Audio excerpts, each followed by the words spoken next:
I swear, this game is making me slowly lose my marbles, between the unanswered questions and the ruined civilizations. I am not even sure if I will finish this game with my sanity intact, but regardless, I still have to talk about this game's fifth world. Arkose. Arkose appeared to be a desert world, judging by the large amounts of yellow and orange on the icons. Aside from the fact that I was now playing as Baragon, the most notable thing about this board was the music, which was a mixture of drum beats, chanting and chiming, giving the melody a haunting feel. Scrolling to the other side, I saw that my opponent was Frankenstein. If I am gonna be honest, it was about time that the game threw a monster that actually made sense for the kaiju I was playing as at me. As per usual, the levels are Dunes, Drought, Sandstone Cave, Pyramid, Catacombs, and Burial Vault. Baragon's moveset mainly focused on combining speed and attack. The A button would cause him to jump forward, lunging towards whatever target I had in mind, while the B button would make Baragon stand upright and fire a heat beam shortly afterwards. Pressing the start button causes Baragon to burrow into the ground, which was useful for countering enemies that burrowed underground and escaping hopeless situations. Dunes was another empty level, but rather than making me feel unnerved like Himmel's blizzard, I was annoyed, since there was not really anything to do. At least it made a good sandbox for me to test out Baragon's moves, no pun intended. As for the music, it was minimalistic but somewhat catchy desert ambience. Eventually, during the last Dunes level I played through, I ran into this brain-headed thing, who gave me some advice before collapsing and presumably dying.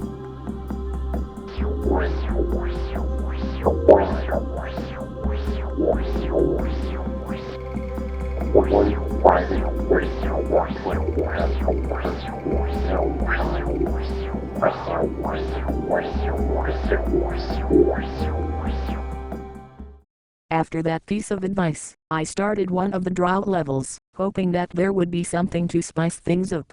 I certainly got my wish, but not in the way I hoped it would be. Drought took place in a ruined village on cracked ground, with the music changing to medium-pitched, screeching synths backed by a faint, crystalline melody.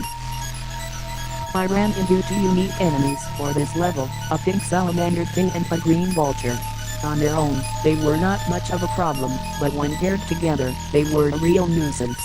Not helping matters was the background shimmering in the heat and the fact that this level made me feel dizzy from said heat.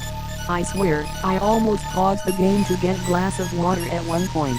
This was why I only had 2 screenshots of the level, and why I only played one drought level. Sandstone Cave took place underground, just as I expected, but it was somewhat harder to see Baragon due to his color palette being darkened. The music was a harsh, low-pitched piano melody with occasional loud notes, including one at the beginning of the song, which startled me. I ran into 2 more unique enemies, a word that burrowed through the sandstone and a yellow spider that hung around on the ceiling. Both of them were marginally easier to deal with than the enemies from Drought, especially the worms, since they were easily taken out by the heat ray and can be countered by the burrowing. There was also a mini-boss in the form of some giant purple scorpion thing, which mainly attacked in close quarters. I encountered 2 of them, one before fighting Frankenstein and one before entering one of the pyramid levels. I ended up leveling up after defeating the first one. Frankenstein was an interesting boss fight, since his moveset was not dissimilar to that of a fighting game character. The music for this fight was Noachires and Baragon's theme. Thanks to how short Baragon was, Frankenstein mainly attacked by kicking, only punching, whenever I charged up a heat ray. I had an easier time dodging the punches than the kicks, so I ended up using the heat ray whenever I could. I eventually tried burrowing into the ground to get a few hits in on Frankenstein, but he ended up pulling Baragon out of the ground with a command grab. Thankfully, I was able to escape before Baragon took too much damage. Since Frankenstein was getting low on health, he ended up using more athletic stunts to avoid damage. While it did catch me off guard the first time, I was able to figure it out eventually and finish the job with one final heat beam. And with that, Frankenstein is no more. And as a bonus, I got to see Niji again. Hopefully I can get some answers from him regarding this game. Okay, admittedly, I was thrown off guard by there not being something apparent to attack, but eventually, I ended up figuring out that you had to burrow on the red X.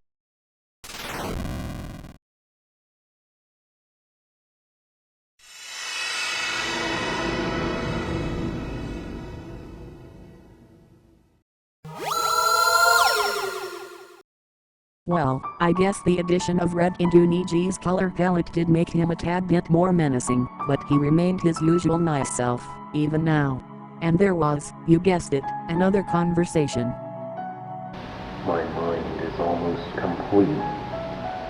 Genuinely, I cannot believe my life is being rebuilt piece by piece.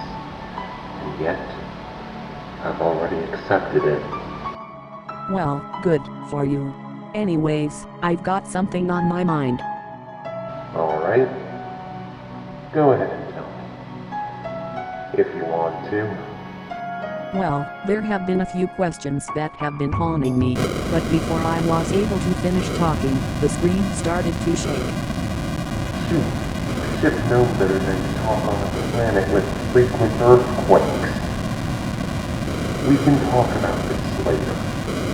I'll see you when the last fragment of my mind is uncovered. Niji then vanished in what I assumed was another display of magic. I was hoping to get some answers, which made this interruption especially infuriating.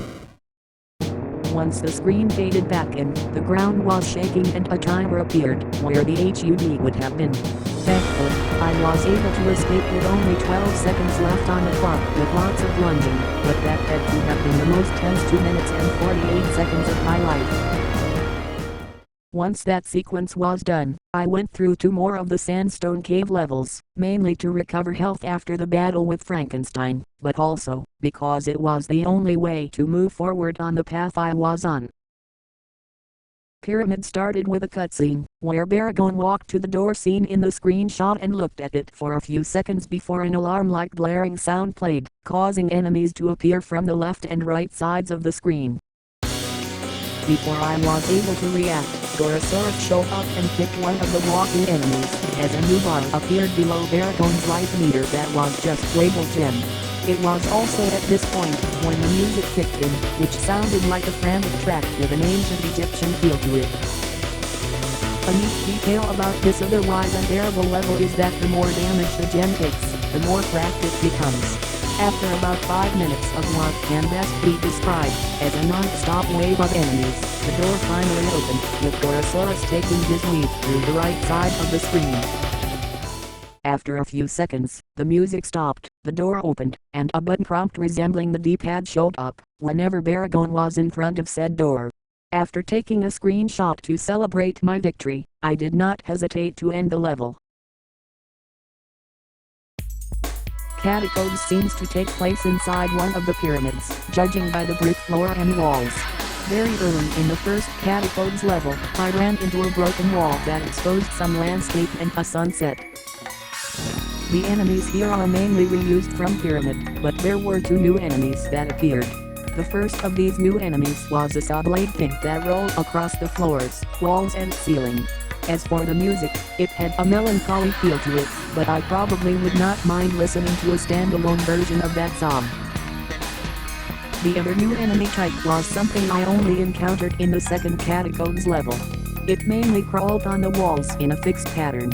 As for the gameplay, it was like the underwater sections of Ripple's Sunken Ruins, minus the water and much larger with a focus on heading down and to the right.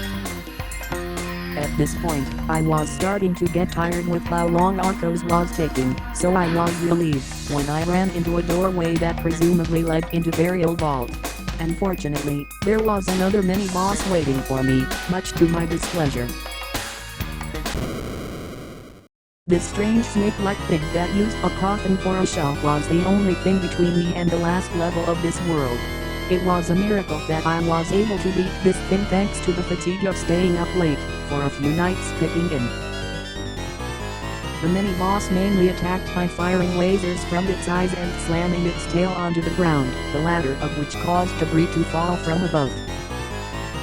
The fight was really close, but in the end, I managed to win, leveling up in the process, which not only restored all of Baragon's life and power, but also helped me win a fight that will be relevant soon. Burial Vault took place in a series of rooms with a gold floor.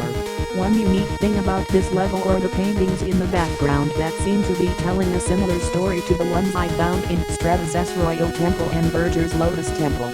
As for the music, it had an adventurous, Egyptian feel. The enemies were recolored and damaged versions of those I encountered in both Pyramid and Catacombs. The wheel thing seen in the screenshot here moved slowly but ignored collision, while the blue floors seemed to function as elevators, allowing me to progress through the level with a bit of patience. I ended up taking quite a bit of damage before facing the scourge of this world, and while I did heal it back, it was barely enough, especially since leveling up before the boss seemed infeasible now. Once I lost control of Baragon, I watched him step on some floor that was not properly supported before falling onto another floor, which was made entirely of the blue elevator blocks. After a bit, a bunch of ghostly hands lined the top of the screen, as a ghost-like mass of faces who I correctly assumed to be Noachires descended. They had something to say, but this time, it confirmed that each scourge was smarter than the previous one.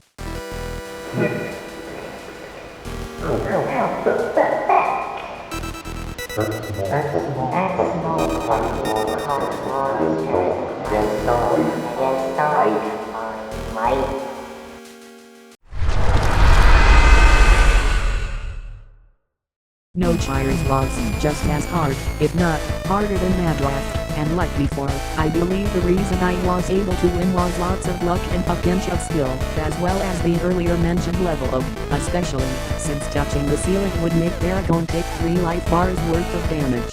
Not helping matters was the fact that the floor was constantly shifting and Noachires themselves being able to pass through said floor.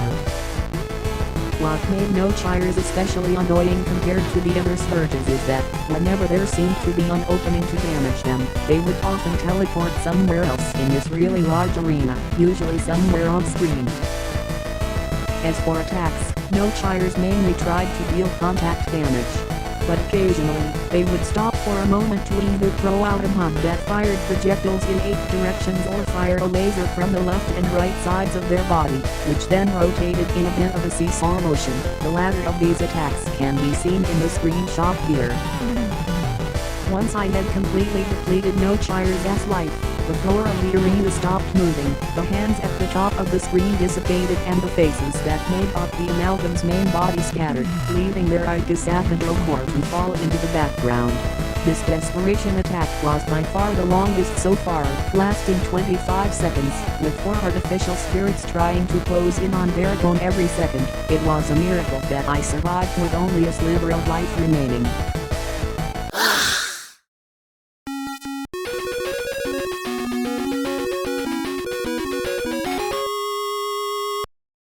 As of writing this, saying that I am exhausted would be one of the biggest understatements uttered by mankind. I am tempted to just stop playing, or at least, take a break from the game so I can fix my sleep schedule, but I am not doing that, not when there are still questions to be answered.